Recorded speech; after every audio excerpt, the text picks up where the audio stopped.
요한복음 19장 38절로 20장 10절 말씀 한 절씩 교독하고 마지막 절은 함께 읽겠습니다. 제가 먼저 읽습니다. 아리마대 사람 요셉은 예수의 제자이나 유대인이 두려워 그것을 숨기더니 2일 후에 빌라도에게 예수의 시체를 가져가기를 구하매 빌라도가 허락하는지라 이에 가서 예수의 시체를 가져가니라. 일찍이 예수께 밤에 찾아왔던 니고데모도 모략과 침향 섞은 것을 100리터라쯤 가지고 온지라. 이에 예수의 시체를 가져다가 유대인의 장례 법대로 그 향품과 함께 세마포로 쌌더라. 십자가에 못 박히신 곳에 동산이 있고 동산 안에 아직 사람을 장사한 일이 없는 새 무덤이 있는지라. 이날은 유대인의 준비일이요 또 무덤이 가까운 고로 예수를 거기 두니라. 안식 후 첫날 일찍이 아침 어두울 때 mag달라 마리아가 무덤에 와서 돌이 무덤에서 옮겨진 것을 보고 시몬 베드로와 예수께서 사랑하시던 그 다른 제자에게 달려가서 말하되 사람들이 주님을 무덤에서 가져다가 어디 두었는지 우리가 알지 못하겠다 하니 베드로와 그 다른 제자가 나가서 무덤으로 갈새 둘이 같이 다름질하더니 그 다른 제자가 베드로보다 더 빨리 달려가서 먼저 무덤에 이르러 부풀여 세마포 놓인 것을 보았으나 들어가지는 아니하였더니 시몬 베드로는 따라와서 무덤에 들어가 보니 세마포가 놓였고 또 머리를 쌌던 수건은 세마포와 함께 놓이지 않고 딴 곳에 쌌던 대로 놓여 있더라. 그때야 무덤에 먼저 갔던 그 다른 제자도 들어가 보고 믿더라. 그들은 성경에 그가 죽은 자 가운데서 다시 살아나야 하리라 하신 말씀을 아직 알지 못하더라. 함께 읽겠습니다. 이에 두 제자가 자기들의 집으로 돌아가니라. 아멘. 예수님께서 십자가에 달려 돌아가십니다. 아리마대 요셉은 다급하여 빌라도에게 예수님의 시신을 내어 달라고 합니다. 니고데모는 황급히 장례에 사용할 향품을 가지고 옵니다. 사람들은 유대의 장례법에 따라서 빠르게 향품을 예수님의 시신에 바르고 세마포로 쌉니다. 그리고 아리마대 요셉은 자신을 위해 준비해 놓았던 새 동굴 무덤에 예수님을 안치합니다. 모든 순서를 빠르게 진행을 하고 있습니다. 이렇게 장례 절차를 서둘러 진행하는 이유는 안식일이 얼마 남지 않았기 때문입니다. 예수님께서 십자가 위에서 숨을 거둔 것이 금요일 오후 3시경입니다. 그런데 안식일은 그 금요일 저녁에 해가 떨어지면 시작이 되거든요. 그런데 보편적으로 일몰 시간은 오후 6시입니다. 그래서 그 3시간 안에 장례를 치르지 못하면 예수님의 시신이 안식일 전날 한 9시간 정도, 그리고 안식일 당일 24시간, 그리고 안식 후 첫날 새벽이 밝을 때까지 6시간, 대략 39시간 정도를 십자가에 매달려 있어야 됩니다. 이게 얼마나 비참한 일입니까?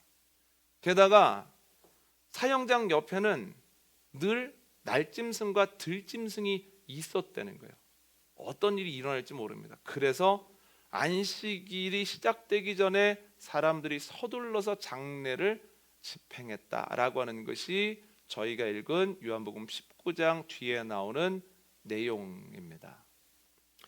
예수님이 돌아가시고 안식 후 첫날 새벽이 되었을 때, 즉 율법에 따라서도 자유롭게 이동할 수 있는 시간이 되었을 때에 여인들이 향품을 가지고 예수님의 무덤으로 향합니다. 방금 말씀드렸던 것처럼 니고데모가 장례를 위해서 향품을 가지고 왔는데 약 100리트라 정도를 가져왔거든요. 100리트라는 자료를 찾아보면 33kg 정도 됩니다. 상당량을 가지고 왔습니다. 그런데 서둘러 장례를 진행하느라 다 시신에 바르지 못했습니다. 그래서 여인들은 안식 후 첫날 새벽에 무덤에라도 가서 예수님의 시신에 향품 발라드려야지 라고 하는 마음을 가지고 무덤으로 향했다는 거예요. 그런데 이게 웬일입니까? 멀리에서 보니 무덤 문이 열려 있는 것 같은 거예요. 설마 그런 일은 일어나지 않았겠지 하고 가까이에 가서 봤더니 정말 동굴 무덤 입구를 막고 있었던 돌문이 옆으로 치워져 있습니다. 그 안을 들여다보니 예수님이 안 계시는 거예요. 예수님의 시신이 없습니다. 우리는 부활절 때마다 이에 대한 내용을 나누기 때문에 그런가 보다. 예수님 부활하셨으니까 예수님이 빈 무덤을 남기시고 어딘가를 가셨나 보다 이렇게 생각을 하지만 부활을 알지 못하는 여인들의 입장에서 이 본문을 한번 생각해 보시죠. 얼마나 충격을 받았을까. 조금 더 그 충격을 잘 이해하기 위해서는 우리나라 4, 50년 전이라고 생각을 하고 이 본문을 다시 재구성해 보자면 사랑하는 가족 혹은 친지를 잃은 겁니다. 슬픔 속에서 장례를 치렀습니다. 묘를 쓰고 이제 3일 뒤에 이제 묘로 다시 가봤는데 가면서 보니 묘가 파헤쳐져 있는 것 같아요. 어떻게 이런 일이 있을까 해서 가봤더니 정말 묘가 파헤쳐져 있습니다. 관이 나와 있습니다. 그런데 관 안에 시신이 없는 거예요. 여러분, 그런 일이 있다면 얼마나 큰 충격을 받겠습니까? 얼마나 마음속에 분노와 여러 가지 감정들이 소용돌이 치겠습니까? 지금 여인들이 그러한 상황이라는 거예요. 그들이 제자들에게 달려가서 이 사실을 이야기합니다. 그랬더니 베드로와 한 제자가 한다름의 무덤까지 달려가거든요. 가봤더니 여인들이 한 말이 사실이에요. 야, 어떻게 이런 일이 일어날까? 대상천지에 감히 어떻게 이런 일을 할 수 있을까? 아무리 예수님을 미워하고 밀어내려고 해도 어떻게 예수님의 시신에게까지 이러한 일을 할 수 있을까? 그럼 이 사람들이 우리에게는 해코지를 안 할까? 하는 여러 가지 복합적인 감정이 있었으나 제자들이 딱히 할 것이 없다는 거예요. 그래서 자기들이 머물던 집으로 내려옵니다. 이것이 저희가 읽은 요한복음 20장의 앞부분의 내용이라는 거예요. 여러분, 요한복음 19장과 20장은 당연히 순서적으로 붙어 있습니다. 딱 붙어 있죠. 시간적으로도 3일 내에 다 일어난 사건이에요. 아까도 정리를 해드렸지만 예수님 돌아가시고 장례를 치르는 이 모든 과정, 안식일 전날 9시간, 안식일 전체 24시간, 날이 밝기까지 6시간, 39시간 내에 있었던 일을 19장과 20장이 기록을 하고 있는데 그 짧은 시간 안에서 완전히 다른 사건 두 개가 일어난다는 거예요. 요한복음 19장은 죽음에 대한 것을 기록하고 있고 요한복음 20장은 부활에 대한 기록을 하고 있다는 거예요. 요한복음 19장에서 제자들은 굉장한 고통과 두려움을 느끼는 반면에 요한복음 20장의 뒤를 읽어보면 제자들은 놀랄만한 승리와 기쁨을 경험하게 된다라고 하는 거죠. 그래서 오늘은 예수님의 죽음과 부활을 통해서 두 가지 원리를 한번 생각해 보려고 하는데 첫 번째는 이것입니다. 죽음이 먼저라는 거예요. 예수님이 무덤에서 부활하셨다라고 하는 것은 예수님의 죽음을 전제로 합니다. 죽음이 없는 부활은 없습니다. 그리고 죽음이 먼저입니다. 신학자 칼바르트는 이에 대해서 이렇게 표현을 합니다. 죽음과 부활은 하나다. 그런데 예수님은 죽음과 부활의 관계를 설명하시기 위해서 미랄과 죽음 그리고 열매의 은유를 사용하시거든요. 한번 찾아보시겠습니까? 요한복음 12장입니다.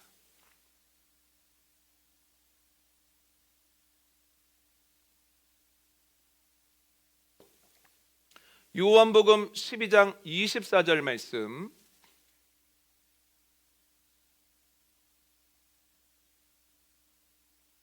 함께 읽습니다. 시작.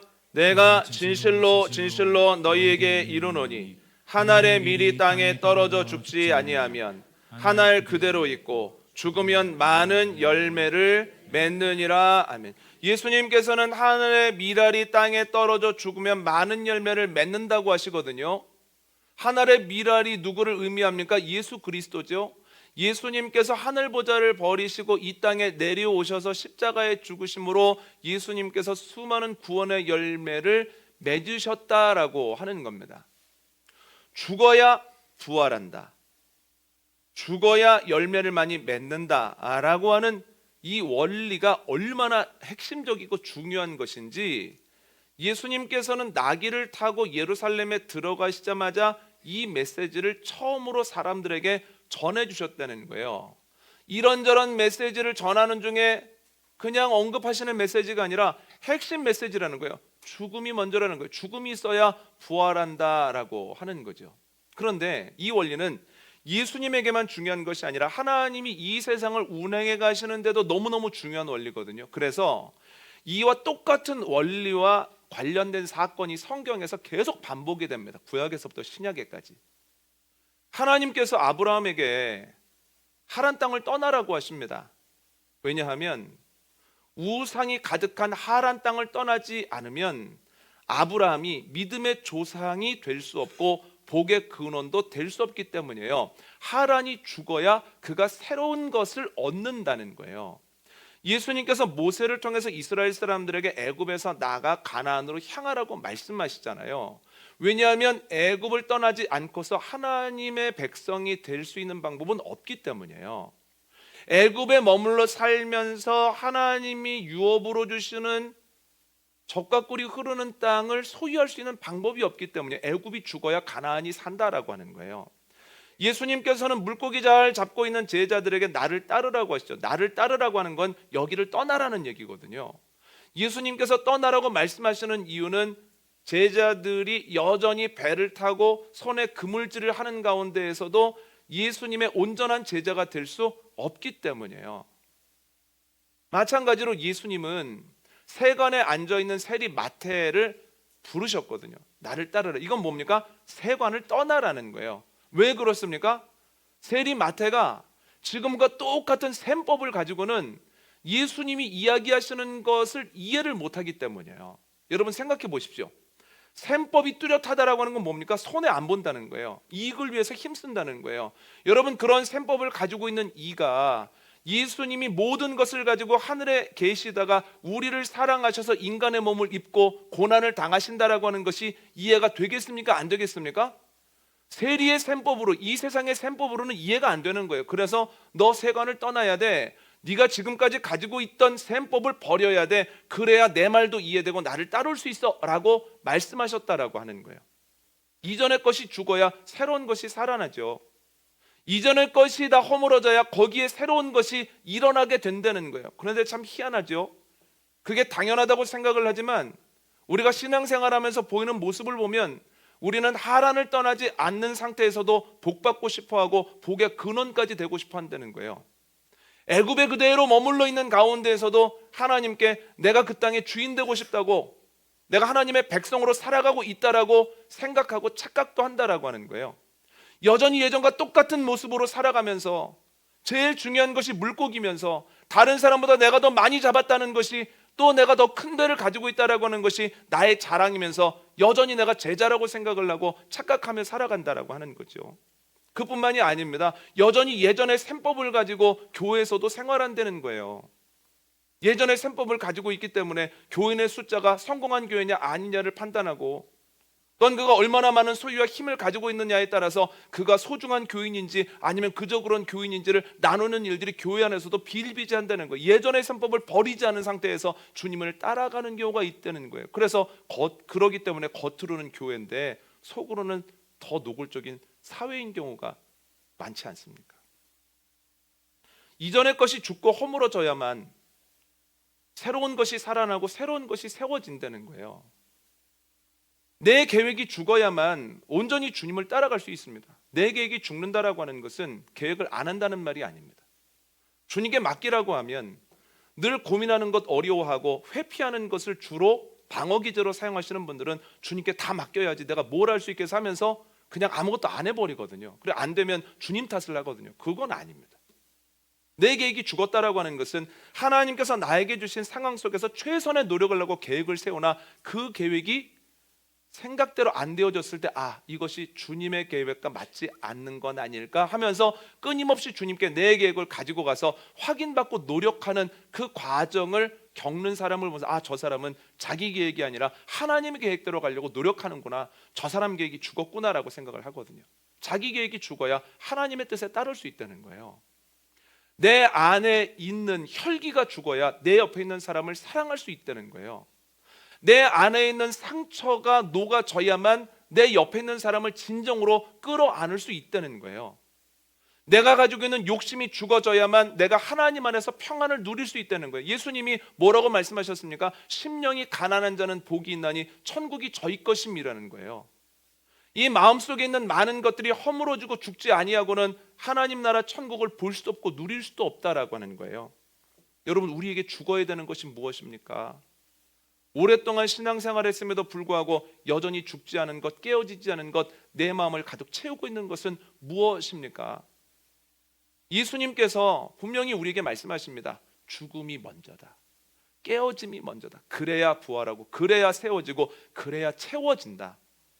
하나님의 은혜로 죽어야 할 것들이 죽어지고 깨어져야 하는 것들이 깨어지는 은혜가 저와 여러분에게 넘치게 되어지기를 원합니다. 이게 첫 번째 원리입니다. 두 번째 원리는 뭐냐면 무덤은 잠깐이라는 거예요. 무덤은 잠깐.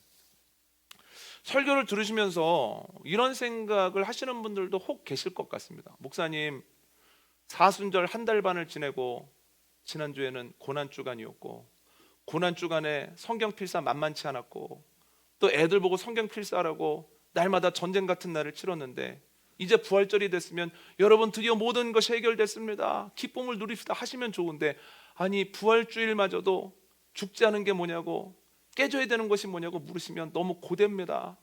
목사님 너무 혹독합니다. 이렇게 생각하실 수도 있는데 지금부터 좋은 얘기 하도록 하겠습니다. 부드러운 얘기.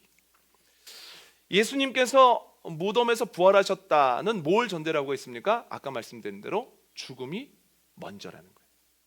그러면 죽음이 먼저다라고 하는 말의 전제는 무엇일까요? 죽음이 먼저면 결론은 죽음일까요? 죽음이 아닐까요? 죽음이 아니라는 거예요. 결론은 무엇입니까? 결론은 부활이라는 거예요. 여러분, 우리가 주님을 따르는 과정 가운데에서 때로 힘들고 어려운 것들을 경험합니다. 꼭 예수님이 경험하셨던 것처럼요. 예수님께서 십자가를 지시고 골고다 언덕으로 가시는데 얼마나 한 걸음 한 걸음이 무거운지, 어느 때가 되니까 한 걸음도 못 가시고 넘어져서 그 자리에서 주저앉으시는 거예요. 예수님께서 결국 골고다에 도착하시거든요. 그 사람들이 예수님을 매답니다. 그런데 예수님을 매다는 순간부터 횡격막이 밑으로 축 처지면서 수만 번 쉬는 것도 만만치 않습니다. 그리고 예수님께서 십자가에 달려 돌아가신 이후에 무덤에 가시죠. 무덤에는 생명은 없습니다. 끝난 겁니다. 이처럼 우리도 주님을 따라가기는 하는데 하루하루가 너무 힘겨울 때, 내일이 안 왔으면 좋겠네, 너무 어렵다, 이렇게 생각하실 때가 있고, 또한 그런 걸음걸음을 가시다 보면 이제는 수만 번 편하게 시원하게 쉬는 것도 쉽지 않게 느껴지는 순간도 맞이하고, 무덤에 안치된 것처럼 이제는 끝났다, 희망이 없다, 내가 생각해도 끝났고 다른 사람들이 생각해도 끝났다라고 여겨질 때가 있거든요. 그런데 주님께서 오늘 말씀을 통해서 뭐라고 말씀하십니까? 죽음이 끝이 아니라는 거예요. 무엇이 끝입니까? 무엇이 결론입니까? 부활이 결론이라는 거예요. 따라해 볼까요? 죽음은 결론이 아니다. 부활이 결론이다. 이것이 예수님께서 우리에게 직접 보여주신 것이고 우리의 삶에 약속한 것입니다. 다시 해볼까요? 죽음은 결론이 아니다. 부활이 결론이다. 고난이 결론이 아니다. 승리가 결론이다. 예수님이 보여주신 바, 예수님께서 말씀을 통해서 우리에게 약속하신 바, 이것을 붙잡고 나아가는 저와 여러분 되어주시기를 원합니다. 그런데 이에 더하여서 희망적인 것이 또 하나 있습니다. 여러분, 예수님이 언제 부활하셨습니까? 한번 화면을 보시고 한번 읽어볼까요? 화면을 보시고 1절 함께 읽습니다. 시작. 안식 후 첫날 일찍이 아직 어두울 때 막달라 마리아가 무덤에 와서 돌이 무덤에서 옮겨진 것을 보고, 아멘. 이걸 보면서 안식 후 첫날에 부활하셨나 봐 라고 생각하기가 쉬우시겠지만, 이 구조를 통해서는 예수님이 안식 후 첫날에 부활하셨다는 걸 알 수 없습니다.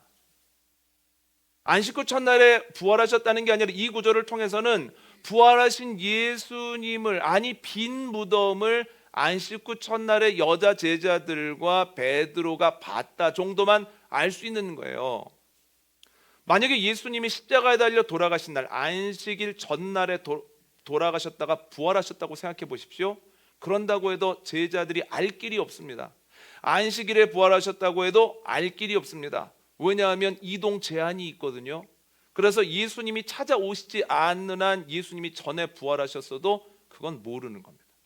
그럼 우리는 왜 안식 후 첫날에 돌아가신 지 3일 만에 부활하셨다고 다 이야기하고 알고 있는가? 한번 읽어볼까요? 마태복음 말씀입니다.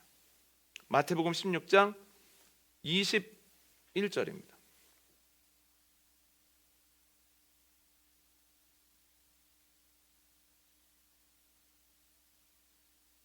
마태복음 16장 21절 말씀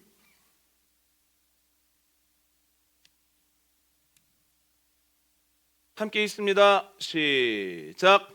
이때로부터 예수 그리스도께서 자기가 예루살렘에 올라가 장로들과 대제사장들과 서기관들에게 많은 고난을 받고 죽임을 당하고 제3일에 살아나야 할 것을 제자들에게 비로소 나타내시니 아멘. 베드로가 예수님을 주는 그리스도시요 살아계신 하나님의 아들입니다 고백하고 난 이후부터 예수님께서 복음의 가장 핵심적인 것을 알려주시는데, 예루살렘에 올라가셔서 고난당하시고 십자가에서 돌아가신 이후에 3일 만에 부활하신다는 거예요. 고난과 십자가와 부활에 대한 말씀을 하시거든요. 그래서 우리는 예수님이 3일 만에 부활하셨다는 것을 압니다. 이 핵심이 뭐냐면 예수님은 약속하신 대로 부활하셨습니다. 따라해볼까요? 예수님은 약속대로 부활하셨습니다. 약속대로 예수님이 부활하셨다라고 하는 거예요. 며칠 만에요? 3일 만에요. 여러분 생각해 보십시오. 예수님이 3일 동안 무덤에 거하셨거든요. 그런데 3일 동안 무덤에 거하시고 부활하셔서 그 뒤에 어떤 일들을 하십니까? 40일 동안 영광의 몸을 입으시고 제자들과 함께 하셨다는 거예요. 제자들에게 평안도 주시고 제자들에게 힘도 주시고 제자들에게 간증거리도 주시고 제자들에게 사명도 주셨다는 거예요. 3일 동안 무덤에 계시던 주님이 나오셔서 40일 동안 함께 하셨고 성천하신 이후에는 그때로부터 지금까지 우리들과도 함께 하신다는 거예요. 이 땅에 계셨던 죽으시고 무덤에 계셨던 3일과 부활 이후의 40일을 비교하면 영광의 시간이 무덤 안에 있던 시간보다 훨씬 길다는 거예요. 우리의 고난의 시간이 길어 보여도 영광의 시간보다는 길지 않다는 거예요. 그래서 바울이 뭐라고 얘기합니까? 환난에 경한 것이라고 그러잖아요. 환난의 시기가 경하다, 짧다. 왜냐하면 장차의 영광에 비하면 그렇다. 이게 사도 바울의 고백 아닙니까? 여러분, 우리의 고난이 긴 것 같아도 영광의 시기에 비하면 짧고 우리의 어려움이 무거운 것 같아도 그러나 영광에 비하면 경하다라고 하는 것을 믿음으로 고백하는 저와 여러분 되어주시기를 원합니다. 여러분 3일입니다. 그런데 이 말을 듣고 또 이렇게 반문하실 분들도 계시지 않을까 하는 생각을 해봤습니다. 목사님, 정말 예수님처럼 걸음걸음 하루하루가 힘들고 수만 번 편하게 쉬는 것 어려운, 그리고 다 끝난 것 같은 상황의 3일은 영광의 40일보다 훨씬 길게 느껴집니다. 절대적 시간은 훨씬 짧을지라도 제가 느끼는 바는 그렇습니다. 훈련 받을 때 생각이 났습니다. 훈련 받을 때 과정 중에 하나가 화생방 받는 거거든요. 그런데 화생방을 받기 위해서 그 안에 가스실에 들어가는 시간은 불과 한 4분에서 5분이거든요. 근데 그 시간이 절대적으로는 짧은 시간인데 눈 뜨지 못하고 숨도 쉬지 못하고 막 내가 통제할 수 없는 상황이 3분, 4분, 5분이 된다라고 하는 건 굉장한 고통이거든요. 저는 가스실에 들어갔다 온 지 올해로 31년이 됐는데도 그때 매서운 것들이 아직도 느낌이 있거든요. 여러분, 그 안에서의 5분은 그냥 편안히 숨을 쉬고 마음껏 호흡할 수 있는 그 40일보다도 길게 느껴지거든요. 그래서 여러분, 그 3일은 결코 짧은 시간이 아니라는 거예요. 고난의 시간은. 그러면 어떻게 해야 되느냐는 거예요. 그 3일을 어떻게 견디고 부활의 영광에 참여할 수 있을까? 저희가 아까 찾아봤던 마태복음 16장 다시 한번 읽어볼까요? 마태복음 16장 21절입니다.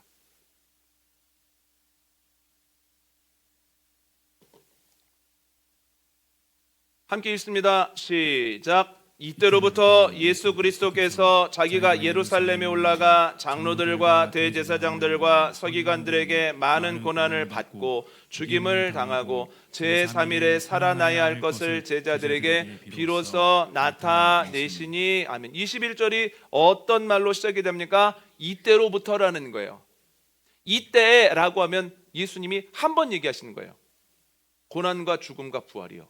그런데 이때로부터라고 하는 것은 한 번 이야기하신 것이 아니라 반복적으로 말씀하셨다는 거거든요. 내가 십자가에 달려 죽게 될 거다. 그러나 걱정하지 말아라. 며칠 만에 부활한다고요? 3일 만에 부활한다. 예수님이 무슨 말씀하시는 거냐면 내가 무덤의 어둠에 거할 것이나 그 어둠으로 끝나지 아니하고 그 어둠이 부활의 밝음으로 변하게 될 것이라는 거예요. 그럼 이게 무슨 말씀입니까? 내가 거하는 어둠은 동굴이 아니라 뭐라고요? 동굴이 아니라 터널이다. 3일 지나고 나면 그 밝음을 경험하게 되는 터널이 될 것이다. 그 무덤은 부활로 가는 그 통로, 터널이기 때문에 염려하지 말라는 이야기를 제자들에게 계속 하셨다는 거예요. 그래서 그 예수님의 무덤에서의 3일은 결론을 모르는 3일이 아니라 결론을 아는 3일입니다. 여러분, 결론을 아는 것과 결론을 모르는 것은 천지 차이입니다. 어떤 길을 걸어가는데 10km를 걸어가는데 이 길의 끝에 무엇이 있는지 아는 사람은 고되고 힘들고 어려워도 그래 조금만 더 참자, 이것만 넘기면 돼 하면서 결국 이겨내거든요. 그런데 내가 지금 어디로 가는지도 모르겠고 길이 끊기지 않았는지 길이 계속되는지를 모르는 사람, 결론을 알지 못하는 10km는 가는 게 너무 어렵습니다. 길이 조금만 험해지고 몸이 조금만 힘들면 포기할 가능성이 너무 높거든요. 어두운 통로를 지나갑니다. 그런데 그 어두운 통로가 터널이라고 하는 것을 알면 어둠이 때때로 불편하고 두렵기는 하지만 그래 조금만 견디면 내가 밝은 데로 나가라는 그 마음을 가지고 나갈 수 있거든요. 그런데 이게 터널인지 동굴인지 알지 못하는, 결론을 알지 못하는 그 어둠의 길은 시간이 가면 갈수록 점점 더 두려움을 준다는 거예요. 절망을 주는. 이렇게까지 왔는데 계속 어두워? 이렇게까지 왔는데 계속 이런 상태야? 내가 빠져나가지 못하겠구나. 그때라도 돌아갈 걸, 그때라도 되돌이킬 걸 하면서 후회하는 삶을 산다는 거예요. 그래서 여러분, 어떤 길을 걸어가느냐도 중요하지만 그 길의 결론을 아느냐, 그 어둠의 결론을 아느냐, 그것이 아주 중요한 문제라는 거예요. 예수님께서 제자들에게 나 3일 만에 부활할 거야 라고 거듭해서 말씀하시는 이유는 너희가 당하는 고난은 동굴과 같은 무덤과 같은 고난이 아니라 터널과 같은 시간이라고 말씀해 주신 거거든요. 걱정하지 마라, 염려하지 마라. 그럼 어떻게 하면 됩니까? 결론을 아는 3일을 살아가면 됩니다. 그래 조금만 더 버티자, 조금만 더 힘을 내보자. 그런데 제자들이 두려움 속에서 살죠. 그 이유가 무엇입니까? 제자들이 예수님의 말씀을 믿지 않았기 때문이에요. 이미 결론을 아는 3일을 살아가라고 그렇게까지 배려해 주셨는데 제자들이 믿지 않아서 결론을 모르는 3일을 두려움과 절망 속에서 살아가죠. 주님께서 우리에게 이 말씀을 주시는 이유가 무엇이겠습니까? 제자들과 같은 실수를 하지 말라는 거예요. 예수님께서 이미 세상을 이기셨으니, 이미 죽음을 이기셨으니 때로 어두운 길을 걸어가도 그 길이 동굴이 아니라 터널이라는 걸 기억하라는 거예요. 죽음에서 끝나는 것이 아니라 부활의 영광을 맞이할 것이라고 하는 것을 믿으며 나아가라는 거예요. 여러분, 주님께서 주시는 믿음이 우리에게 넘쳐나게 되어지기를 원합니다. 그 믿음이 있을 때 우리의 길이 동굴이 아니라 터널이라고 하는 것을 알게 되고, 또한 알게 되었을 때 힘있게 포기하지 말고 나아가는 은혜가 저와 여러분에게 넘치게 되어지기를 원합니다. 오늘 말씀 정리합니다. 주님께서 죽음과 부활을 통해서 우리에게 알려주시는데 첫 번째는 죽음이 먼저입니다. 죽음 없이 부활 없고 깨어짐 없이 새롭게 창조되는 것이 없다라고 하는 거예요. 두 번째는 그런데 그 무덤은 잠깐이라는 겁니다. 그 무덤의 3일보다 그 영광의 40일과 그 영광의 승천 이후가 훨씬 더 길다는 거예요. 그래서 바울은 그 고난을 경한 것, 짧은 것이라고 표현을 하죠. 그런데 그 3일을 견뎌내는 방법, 예수님의 말씀을 믿음으로 내가 걸어가는 길이 이미 결론이 난 3일이라는 걸 기억해야 된다는 거예요. 죽음이 먼저, 무덤이 잠깐. 주님께서 부활과 그 은혜를 통해 주시는 그 음성을 듣고 힘을 내는 저와 여러분 되어주시기를 원합니다.